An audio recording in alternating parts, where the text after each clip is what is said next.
Welcome to Biological, and this will be the first of my short or somewhat short cannabinoid tutorials, and you will notice by my hen scratchings that this is obviously take number 2, which I've got to remember to keep this camera at an angle or that it's going to start rotating.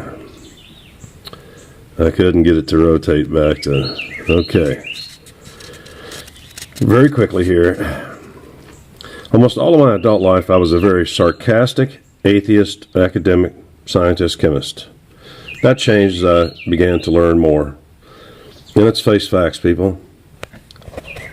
40% of scientists do openly admit that they believe in God. And another 10 to 20% don't admit it because they don't want to lose their credibility. But I got to keep that angle or it's going to rotate the wrong way on me. Delta 9 THC, its magical divine qualities, which I'm going to try to speed up here and describe, is one of the major factors in, I believe, in a designer, a creator. Delta 9 THC. Okay, let's get on to it. Number 1. Let's get on with this crap. I told you, you're not getting any fancy graphics out of me. You're not going to, just doing a second take is enough. No fancy graphics. I'm not going to spend a couple of days trying to edit a 1 or 2 minutes of video like Jordan Watson does. Yeah, I'm not here to entertain you. I'm here to improve your mind and teach you something. This is not about your entertainment. This is about your education. I'm sorry, I've got to maintain that angle or I know that thing's going to rotate the wrong way. Yeah. Delta 9 THC is what we call an agonist. It's an analog for an endogenous ligand, which I've been studying for 39 years ago. I began to specialize in analogs of endogenous ligands. Cannabinoid neuroreceptor 1, its primary first, and actually this is your most important molecule in your body. It was the first cannabinoid defined arachidonic ethanolamide. The 2 AGs and playing a part on this CBNR1, but it has a 1-fold affinity. That's your baseline. We're not going to discuss timing here. Now, Delta 9 THC has a 5-fold affinity. 5-fold affinity with 0 toxicity. There's toxicity to this molecule. Your natural, God-given molecule. Don't think you'd like to be taking that in large doses. And so, now let's move on here rapidly. Let's try to trim this down. One of the things I want to, before I go to the next page, to show, actually, the reason that your arachidonic ethanolamide doesn't work for you is for a number of reasons. But for a few of you who are still young and healthy and stuff like that, or a few of you who have been fortunate enough to stay away from, this was my first major discovery, was that the antiprostanoids, the aspirin-like drugs, which includes garlic, especially raw garlic, they oxidize, they destroy the most important molecule in the human body. But in the morning when you get up and you have your morning coffee or tea, that methylxanthine, it prohibits the breakdown of arachidonic ethanolamide into its 2 basic components, arachidonate and ethanolamine. And therefore, allowing for, I'm actually from personal experience, I'm sure that there's a reuptake to cannabinoid neuroreceptor 1, that arachidonic ethanolamide, since it doesn't get broke down, you get a reuptake. So, moving quite right along, because I'm not going to turn this, my last video was 12 minutes long. There I go again. 2 damn sheets. Now, wait a second. I miss a page. Anyway, now this is where I got to keep this thing at an angle. This is the sign of real divinity, upregulation, or what you junkies call, I built up a tolerance, man. I can handle a lot of that shit, man. You know what I'm saying? Upregulation is an increase in neuroreceptors. Let me use my finger so big. I don't have tiny little hands like you peckerwoods. I know my right hand is shaking, and if you haven't noticed, I'm left-handed. That's because I've used these hands to beat up a lot of you dumb. These hands have seen a lot of. Anyway.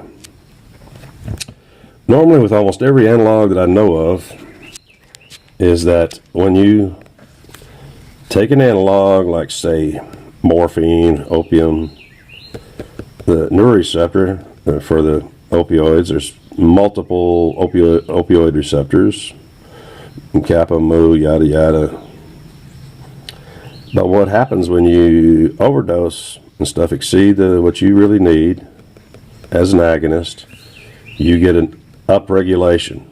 You increase your number of neuroreceptors, and also your liver helps to metabolize the analog, to break it down.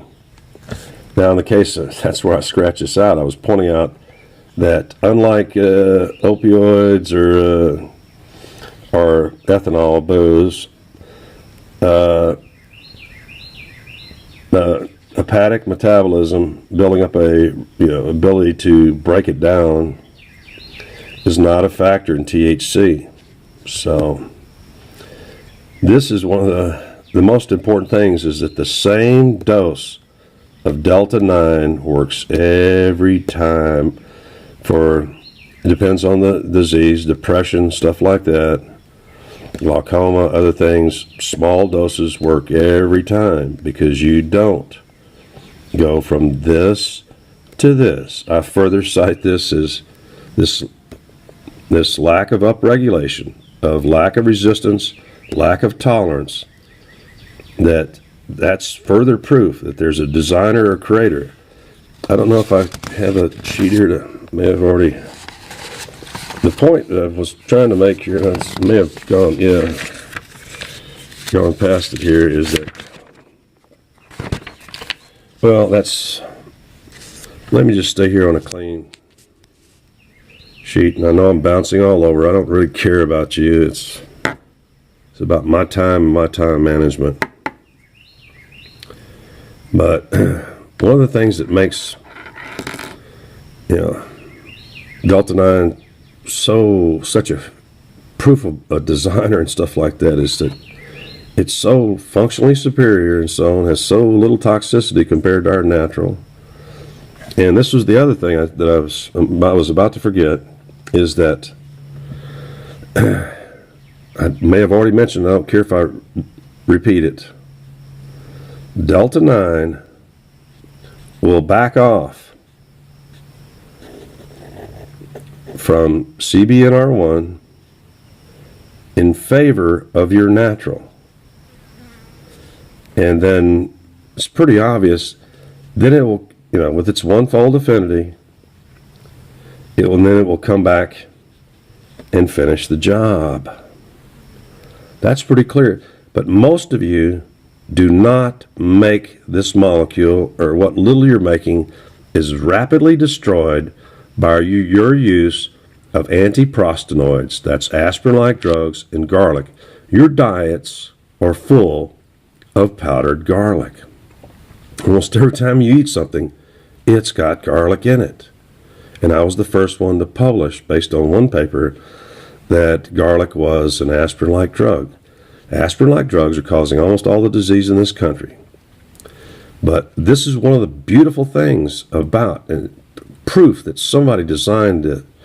If you're able to come up with the precursors, the substrates, to make this molecule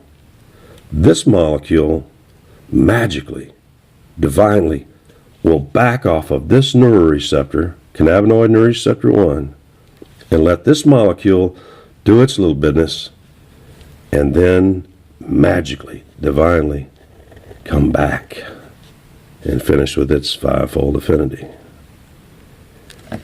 Do any of you understand what I'm saying? I doubt it. This is Thomas Kent Kruger. I'm not here to entertain you. I'm here to educate you. This is the end of Cannabinoid Tutorial 1. I'll be back. I think my next target is the myth of edible marijuana. You idiots.